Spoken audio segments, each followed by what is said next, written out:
Está lloviendo resto. Apenas como pareció dormir un ratico. Dale, apurate. Poner el plástico a los sillones y ayúdame a levantar los muebles para que no se mojen. Ya llegué, mamá. Hey, ya voy llegando. ¿Me puedes salir a recoger por si acaso? Sebas, ¿cómo hago para subir esta foto a mi perfil? Abuelo, nada más la seleccionás y le das donde dice publicar. Entonces, ¿a dónde vamos a pasear este fin de semana? Vamos a ver si estira la cobija con el turismo esta temporada baja. Desigualdades hay de muchas formas, pero en todas el zapato aprieta. El zapato aprieta se graba en condiciones remotas. Bienvenidas y bienvenidas a un nuevo episodio del Zapato Aprieta, el primer podcast sobre desigualdades. Mi nombre es Francisco Robles Rivera, soy profesor de la Universidad de Costa Rica y hoy me acompaña para este nuevo episodio la doctora Inés Nersesian. Inés Nersesian es doctora en Ciencias Sociales por la Universidad de Buenos Aires, es investigadora adjunta del CONICET y docente en Historia Social Latinoamericana. Es autora de artículos publicados en revistas nacionales e internacionales y su más reciente libro y por el cual estamos hoy acá se denomina Presidentes, Empresarios y Estados Capturados, América Latina en el siglo XXI, el cual ustedes pueden descargar de manera gratuita en Editorial Teseo. Bienvenida, Inés. Bueno, muchas gracias, Francisco, muchas gracias al Zapato Aprieta por esta invitación. Bueno, arrancamos, como dicen, desde el principio. ¿Qué nos explica o por qué es importante estudiar hoy el fenómeno de los presidentes empresarios en América Latina? Bueno, es importante en primer lugar porque si uno mira la foto en el siglo XXI, desde el 2000 para acá, para tomar un recorte, encontramos un número importante, significativo, uno diría inédito a lo largo de la historia latinoamericana en que coincidan tantos presidentes empresarios que han accedido al poder.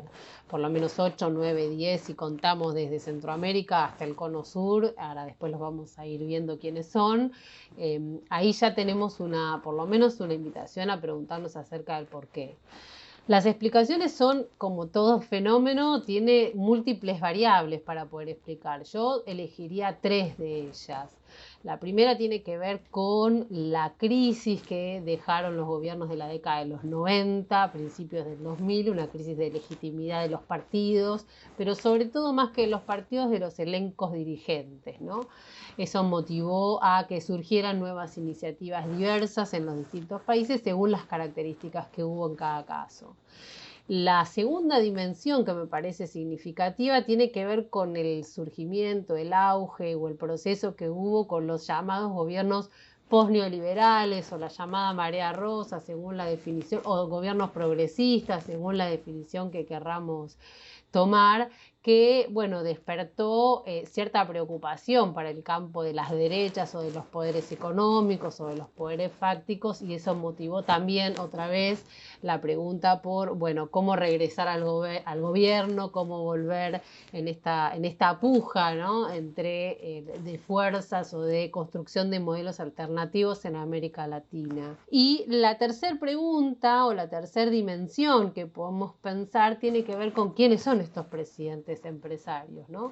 Y ahí hay un hilo conductor que, mirado con precisión, tiene la singularidad en cada país, pero uno puede identificar ciertos grupos económicos relativamente, no sé si nuevo es la palabra, pero digámoslo así, grupos económicos o empresarios que surgieron, crecieron, se potenciaron a partir de las transformaciones neoliberales de los 90, ¿no? Entonces, en algunos países es más claro que representan a burguesías nuevas, emergentes.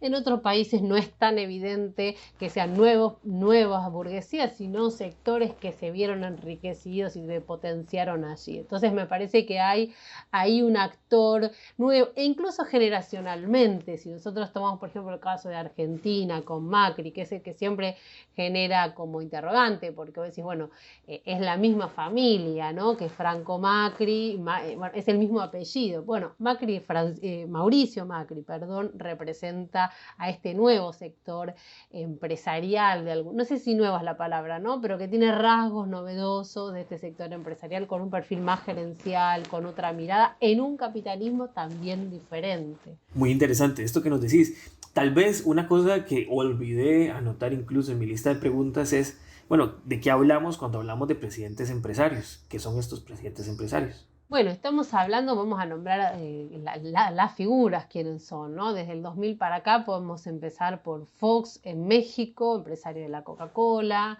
Podemos seguir con Sebastián Piñera en Chile, también empresario, vinculado a un grupo económico también diversificado. Estamos pensando en Tony Saca en El Salvador, un caso muy claro donde armó su fortuna con la privatización en la década de los 90.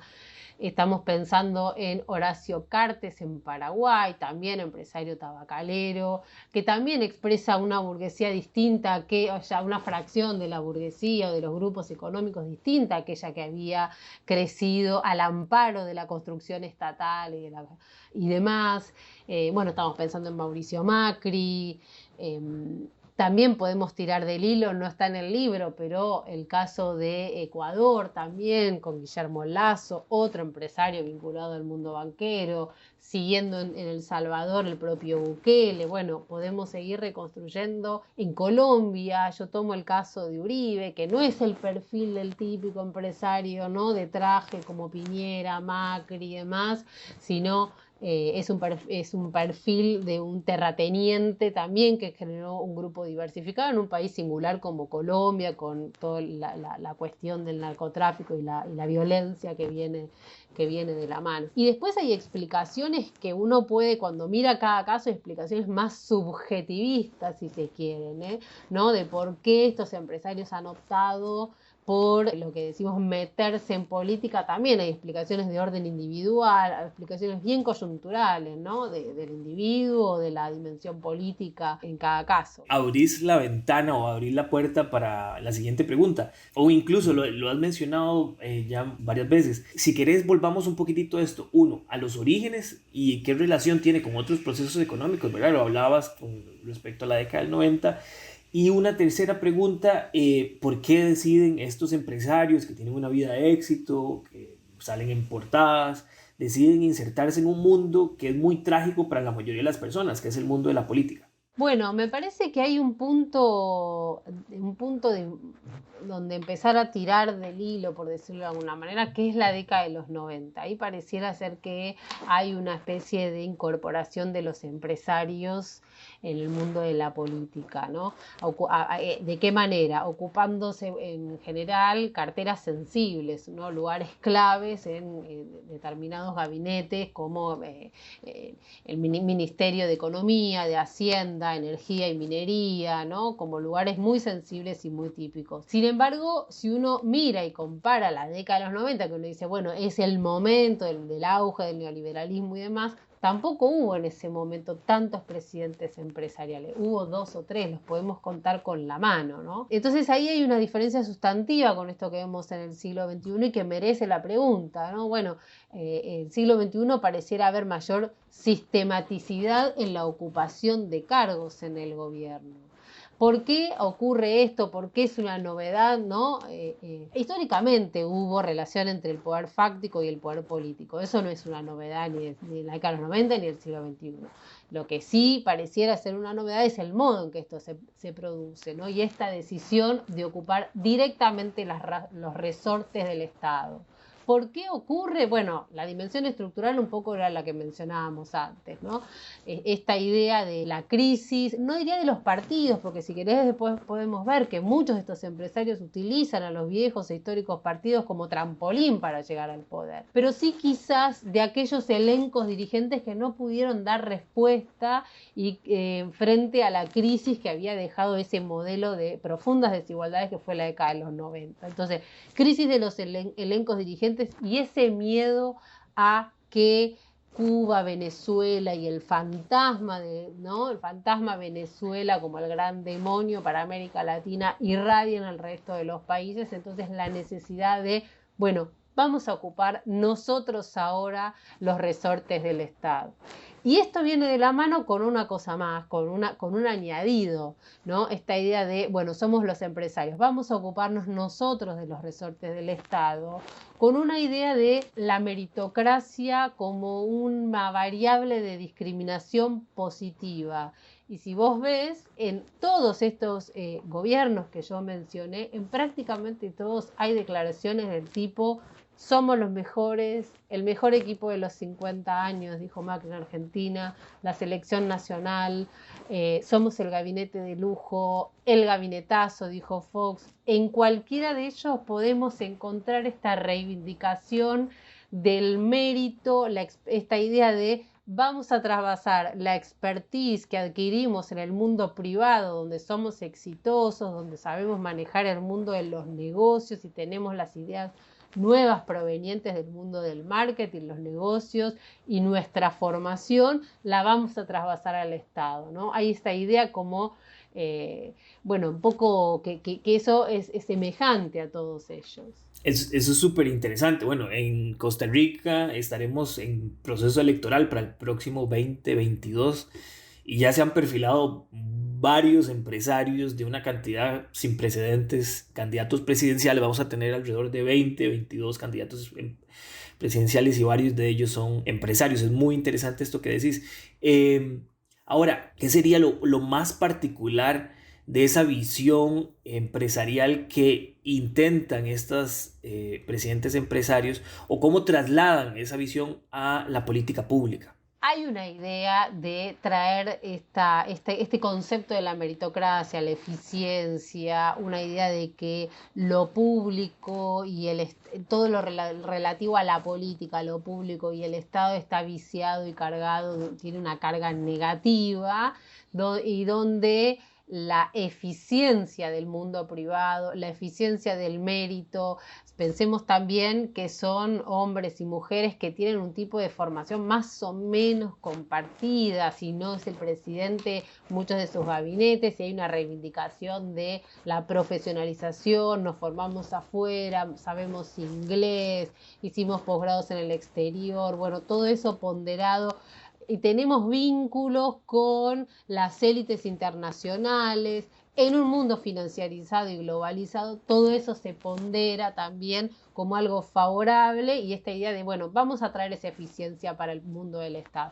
Y después el Estado te demuestra que tiene su complejidad, y no es posible, no solo tiene su complejidad, sino que el Estado te demuestra que tiene una función diferente a la función del lucro que tiene el mundo privado, que tiene una función social, y entonces la eficiencia muchas veces no es lo que debe perseguir el Estado. Y ahí entran en colisión, estos objetivos.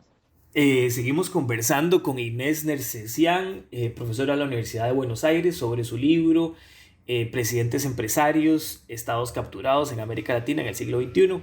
Les invitamos a seguirnos acompañando. Vamos a una pausa y ya regresamos. Microsondeo. Si le pusieran a escoger entre un político y un empresario, ¿a quién elegiría para ser presidente? Bueno, en mi caso, yo no he decidido todavía, o no tengo la idea exacta de por qué candidato o partido votar, ya sea para presidencia o para diputados. Yo sí estaría dispuesto a darle mi voto a algún empresario, más que todo por el tema de que tienen experiencia la mayoría de ellos tienen experiencia en lo que es la economía, manejo económico de las empresas, y eso es lo que el país ocupa en estos momentos. Ocupa reactivación económica, ocupa alguien que sepa manejar bien las finanzas debido a toda la crisis que ya venía arrastrando el país, incluido con la crisis causada por la pandemia. Sí le vendría bien al país. Sin embargo, todo depende de lo que venga a proponer, porque aunque tengan buenas empresas y sepan de economía, hay que ver qué más proponen en otros aspectos, no solamente en el aspecto económico, sino en otros aspectos como cultural, social, etc.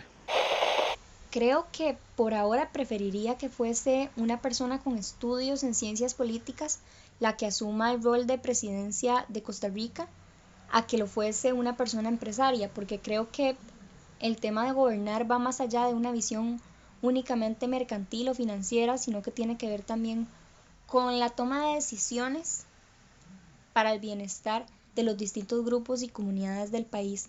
Entonces creo que es importante que haya una visión social más allá de la visión financiera o mercantil que podría tener un empresario. Sin embargo, eso no quiere decir que un empresario no pueda estar involucrado o especializado en temas sociales, lo cual también pues daría un gran aporte al rol de presidencia. Pero creo que si tuviese que escoger en alguien que únicamente tiene estudios en ciencias políticas y alguien que únicamente tiene estudios o se ha desarrollado en el campo empresarial, creo que preferiría a la persona con estudios en ciencias políticas. Bueno, al respecto yo votaría por un político tradicional. Esto por cuanto el empresarial no le tengo mucha credibilidad, porque viene de un sector muy diferente y hay que tener, digamos, experiencia en política que está más allá de la experiencia empresarial. Entonces yo votaría definitivamente por un político tradicional. Si tuviera que escoger entre un político y un empresario, seguramente escogería a un político. Si bien también hay que saber a qué se dedica ese político, en qué aspectos se ha formado, cuáles han sido sus trabajos, creo que en estos momentos donde el país necesita un liderazgo y una forma de manejarse en el exterior y en el interior para poder convencer a una población tan diversa, un político seguramente tendría más herramientas para hacer este trabajo. En cambio, un empresario me parece que ha estado encerrado en su empresa o en su área y tal vez no ha visto todo lo que un político pudo haber visto. Desigualdades hay de muchas formas, pero en todas el zapato aprieta. Estás escuchando el primer podcast sobre desigualdades. Seguimos conversando con Inés Nersesian. Inés, bueno, una particularidad muy interesante de tu libro es que es un estudio comparado de muchos países de América Latina, incluyendo Centroamérica, que a veces queda excluida de las comparaciones. ¿Qué diferencias y similitudes encontraste en tu estudio entre los distintos presidentes empresarios? Bueno, podemos encontrar diferencias y similitudes. De las similitudes algo ya hablamos, ¿no? Un poco esta idea de retomar este concepto de la meritocracia, por decirlo sintéticamente, y del éxito que traemos del mundo privado. En cuanto a las diferencias, es interesante, podemos hacer converger varias variables, pero me quedaría para empezar con una que tiene que ver con la relación con los partidos políticos. Me parece que ahí hay un punto interesante. En algunos casos, algunos de estos presidentes optaron por utilizar a los viejos e históricos partidos políticos como plataforma para acceder al poder. Por ejemplo, estoy pensando en Cartes con el Partido Colorado, que además es un caso muy, muy significativo porque Cartes nunca había votado en su vida. La primera vez que vota es por él mismo en la interna del Partido Colorado, que lo va a llamar Honor Colorado, en honor a su propio nombre, Horacio Cartes, y después en las elecciones nacionales, ¿no? En un país donde con una gran afiliación partidaria, donde hay una relevancia importante dentro del partido. Y el otro caso de utilización de la vieja estructura partidaria es el de Saca, que llega al poder con Arena. Sin embargo, es interesante también lo de Saca, primero porque va a ser el último gobierno de Arena después de un largo periodo de gobierno continuado, y después va a ganar la izquierda, ¿no? Hay un punto clave. Y segundo, la otra cuestión interesante es que a partir de ahí uno podría leer cómo empieza a producirse esa disputa entre las viejas y nuevas élites emergentes, y tirando del hilo podemos en esa misma clave leer lo de Bukele después. Después hay presidentes, hay casos más híbridos, como por ejemplo el caso de Argentina, ¿no? El que Mauricio Macri crea un partido nuevo que va a ser el PRO, pero se va a aliar con otro partido, un partido centenario que es la Unión Cívica Radical, y crean esa coalición Juntos por el Cambio, Juntos por el Cambio, ¿no? Entonces ahí tenemos un caso en donde, hay un partido nuevo, pero también de la mano de un partido histórico, ¿no? Y después, por citar algunos ejemplos más, en el caso de Piñera utiliza un partido histórico o una coalición que se había conformado desde la transición democrática y le cambia el nombre. ¿sí? Entonces, volviendo a lo que decíamos de diferencias y similitudes, la relación con los partidos históricos o los viejos o nuevos partidos es una diferencia, ¿no? El otro caso de creación de un partido nuevo es el de Pedro Pablo Kuczynski, que crea un partido a medida, bueno, y finalmente va a tener una historia muy breve. Quiero decir con esto que en cada uno, ¿no?, hay un perfil similar, ¿no? Que, bueno, decíamos, vienen de grupos económicos nuevos, hay que leerlo a partir de la década de los 90, tienen esta mirada sobre la meritocracia. Ahora bien, cómo se construye políticamente su ascenso al poder, hay que mirarlo con cuidado, porque en cada uno de los casos dependió de la situación particular. A algunos partidos, a algunos presidentes les convenía presentarse como la renovación, en otros partidos no necesariamente, en otros partidos les convenía presentarse como somos la continuidad del Partido Colorado, aunque con renovación. Bueno, hubo matices ahí que tuvo que ver con conveniencias políticas, estrategias de marketing. Bueno, ahí vienen los matices en cada uno de los casos. Ahora, otro tema que me llama mucho la atención de tu libro es que, bueno, la discusión sobre presidentes empresarios no termina en la figura presidencial, sino, como lo decías, bueno, incorpora o suma a una gran cantidad de personas del sector empresarial a sus gabinetes.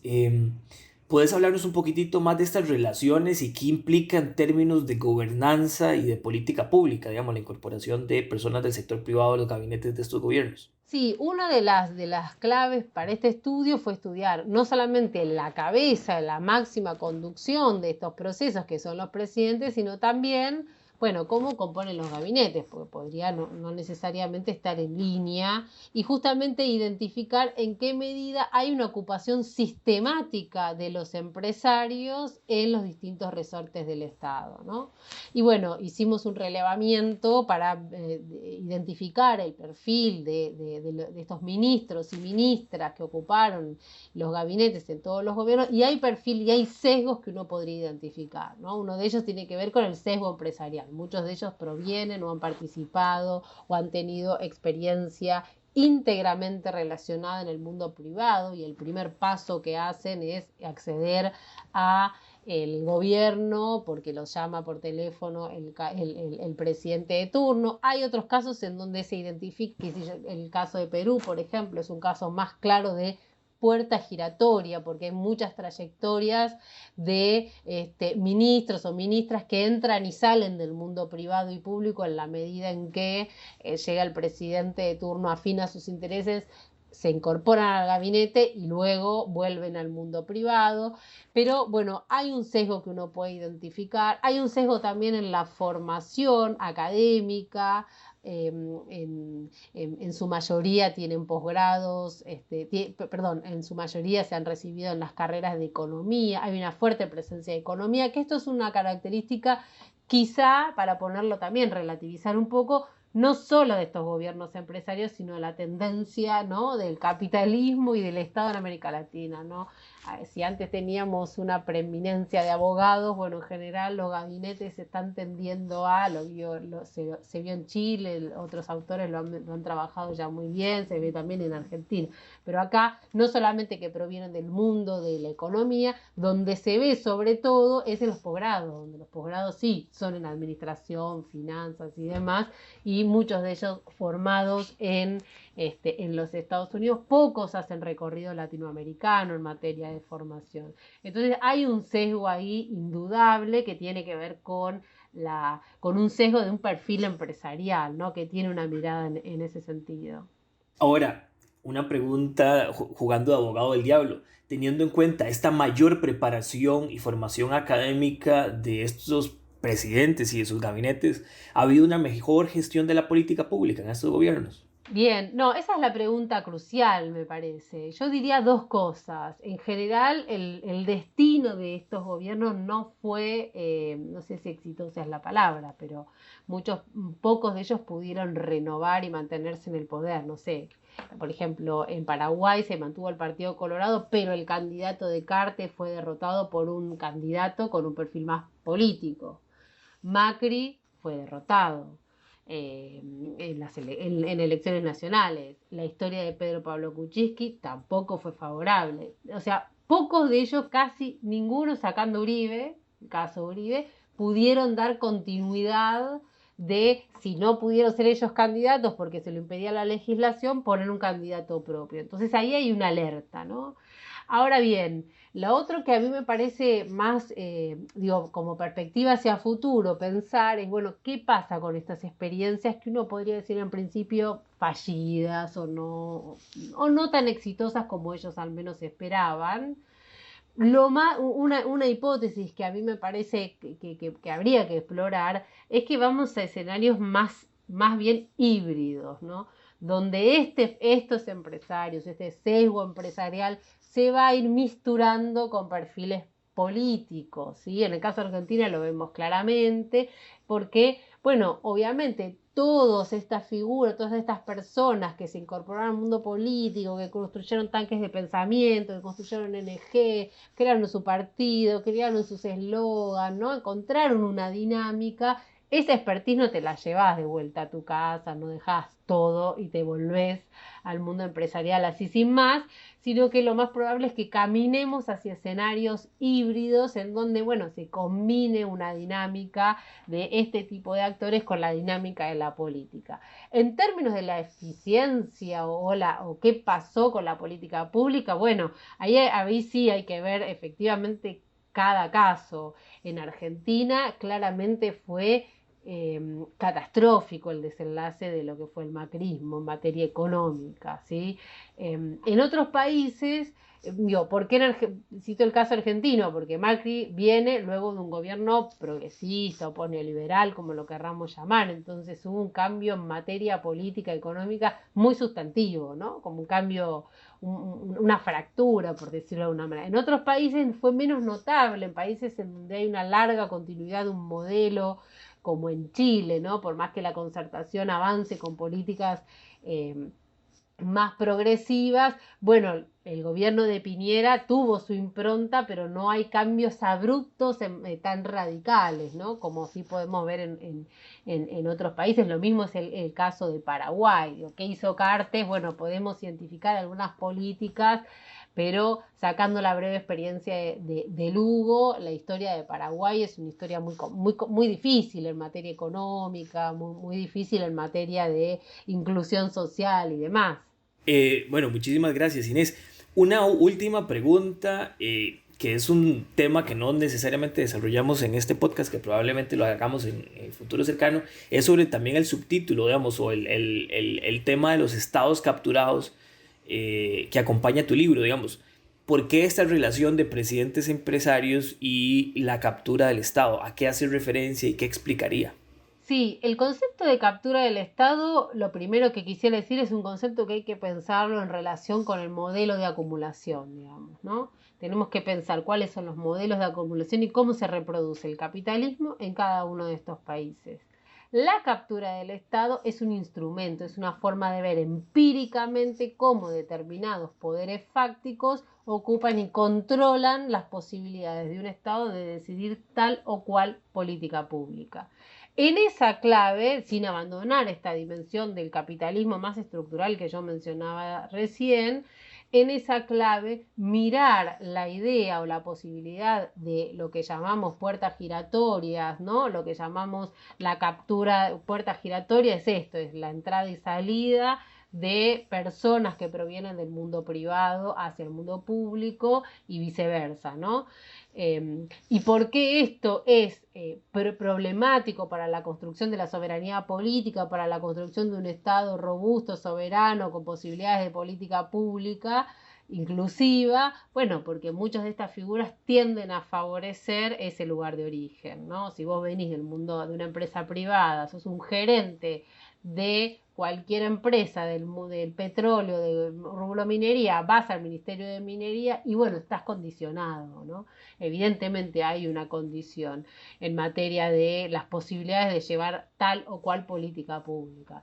En ese sentido, de hecho, cuando a partir de las entrevistas, esto salía muy fuerte. Un funcionario de un gobierno progresista me dijo, en un momento a mí me trajeron directamente la ley escrita, ni siquiera venían a hacer el lobby, me trajeron el proyecto de ley directamente han aprendido los poderes económicos hasta el código de lenguaje que tiene el Estado para poder hacerlo. Y bueno, entonces ahí hay una clave interesante, ¿no? Para pensar, como decíamos recién, ¿por qué bien? Bueno, uno podría decir los empresarios que han financiado partidos, financian campaña, hacen lobby, Bueno, ¿por qué no vamos directamente nosotros, nos sentamos en los sillones, agarramos la lapicera y diagramamos la política pública? Me parece que en ese juego también, en función de, bueno, y sumado a las variables que nombrábamos antes, me parece que ahí hay una clave explicativa y el problema que tiene un Estado, una democracia, de tener figuras que están tan condicionadas por los lugares de origen, por las empresas que los contienen, que los desarrollan y que bueno, los presionan y los demandan para que lleven adelante determinadas políticas públicas. Estuvimos hoy con Inés Nersesian. Inés es profesora de la Universidad de Buenos Aires y acaba de publicar un libro que se los recomendamos. Se llama Presidentes, Empresarios y Estados Capturados, América Latina en el siglo XXI, el cual ustedes pueden descargar de manera gratuita de la editorial Teseo. Ponen editorial Teseo en Google, Inés Nersesian, y ahí lo pueden descargar.